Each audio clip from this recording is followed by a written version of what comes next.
सहाबा जो थे, सहाबा सिर्फ इताअत के ऊपर फोकस नहीं करते थे, वो क्या करते थे, वो इत्तबा के ऊपर फोकस करते थे। मुस्तकिल रसूलुल्लाह सल्लल्लाहु अलैहि वसल्लम को देखते रहते थे कि अच्छा ये नबी सल्लल्लाहु अलैहि वसल्लम अब क्या कर रहे हैं, अच्छा नमाज कैसे पढ़ रहे हैं, अच्छा ये बच्चों से कैसे बात कर रहे हैं, अच्छा अब इन्होंने यहाँ से बैठे कैसे थे, अच्छा जब आप सल्लल्लाहु अलैहि वसल्लम परेशान होते हैं तो फिर कैसे बैठते हैं, जब आप मुस्कुराते हैं तो कैसे मुस्कुराते हैं। ये सब चीज़ें क्या हो रही हैं, ऑब्जर्व किए जा रही हैं। और फिर पूरी कोशिश करते थे कि वो एग्जैक्टली वैसे ही करें जैसे नबी सल्लल्लाहु अलैहि वसल्लम किया करते थे। मिसाल के तौर पे इसकी एक मिसाल है, सुनन अबी दाऊद के अंदर रवायत है, मुस्नद रवायत है। एक मरतबा नबी सल्लल्लाहु अलैहि वसल्लम नमाज़ पढ़ाने के लिए खड़े हुए, ग़ालिबन कहीं बाहर थे, कहीं पे जा रहे थे, सहाबा भी साथ थे, तो नमाज़ पढ़ाने के लिए खड़े हुए और जूते पहने हुए थे। तो जब नमाज़ पढ़ाने के खड़े हुए और जूते पहने थे तो नमाज में फिर आप सल्लल्लाहु अलैहि वसल्लम ने अपने जूते उतार के साइड पे कर दिए, अपनी बाईं तरफ रख दिए। अब सहाबा पीछे नमाज़ पढ़ रहे थे, सहाबा ने देखा कि आप सल्लल्लाहु अलैहि वसल्लम ने जूते उतारे, तो सहाबा ने भी जूते उतार के साइड पे रख दी।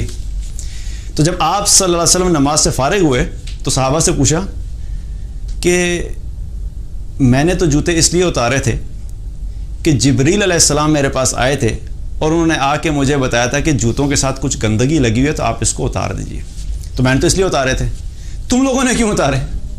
तो सहाबा कहने लगे कि या रसूलल्लाह हमने आपको करते हुए देखा था इसलिए हमने भी उतार दिया। अब सहाबा ने कोई इंतज़ार नहीं किया कि पता नहीं क्या हुक्म आएगा क्या होगा, लेकिन मोहब्बत क्या थी कि जो करते हुए देखा बस नबी सल्लल्लाहु अलैहि वसल्लम ने ऐसे किया, मैंने वैसे ही करना है। ये है इत्तबा। तो यहाँ पे अल्लाह सुब्हानहू तआला ने अपनी मोहब्बत के लिए जो शर्त लगाई है वो अताअत का लफ्ज़ नहीं इस्तेमाल किया, इत्तबा का लफ्ज़ इस्तेमाल किया कि हमारी मोहब्बत और हमारा जो टारगेट होना चाहिए वो ये होना चाहिए कि हम रसूलुल्लाह सल्लल्लाहु अलैहि वसल्लम की हर चीज़ को कॉपी करें, तभी जाके हमें अल्लाह की मोहब्बत मिलेगी। अगर हम ये जज्बा नहीं रखते, अगर ये हम फीलिंग नहीं रखते, अगर ये हमारा टारगेट नहीं है, अगर हम कोशिश नहीं करते तो फिर अल्लाह की मोहब्बत नहीं मिल सकती। अब इसमें ये चीज़ जाहिर सी बात है, हम लोग कोई परफेक्ट है नहीं, ऐसा मतलब मुमकिन गालिबन ना ही हो कि 100% इंसान कर सके, लेकिन टारगेट तो 100% का रखना है ना। कई दफ़ा होता है इंसान कोशिश करता है कोई चीज़ करने की, लेकिन फिर इंसान हट जाता है, फिर इंसान को रियलाइजेशन में फिर कोशिश करता है। तो एक मुस्तकिल कोशिश होनी चाहिए, एक जज्बा होना चाहिए कि हमने अल्लाह के रसूल सल्लल्लाहु अलैहि वसल्लम की इत्तबा करनी है, जितनी ज़्यादा हम कर सकते हैं।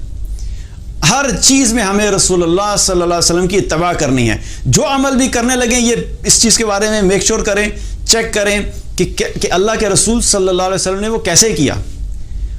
आप सल्लल्लाहु अलैहि वसल्लम ये काम कैसे करते थे, आप सल्लल्लाहु अलैहि वसल्लम खाना कैसे खाते थे, आप सल्लल्लाहु अलैहि वसल्लम अपने घरवालों के साथ कैसे थे, आप सल्लल्लाहु अलैहि वसल्लम चलते कैसे थे, आप सल्लल्लाहु अलैहि वसल्लम जब बैठते थे तो कैसे बैठते थे, आप सल्लल्लाहु अलैहि वसल्लम जब सहाबा से मुखातिब होते थे, कोई खुतबा देते थे तो कैसे देते थे, आप सल्लल्लाहु अलैहि वसल्लम बात कैसे करते थे।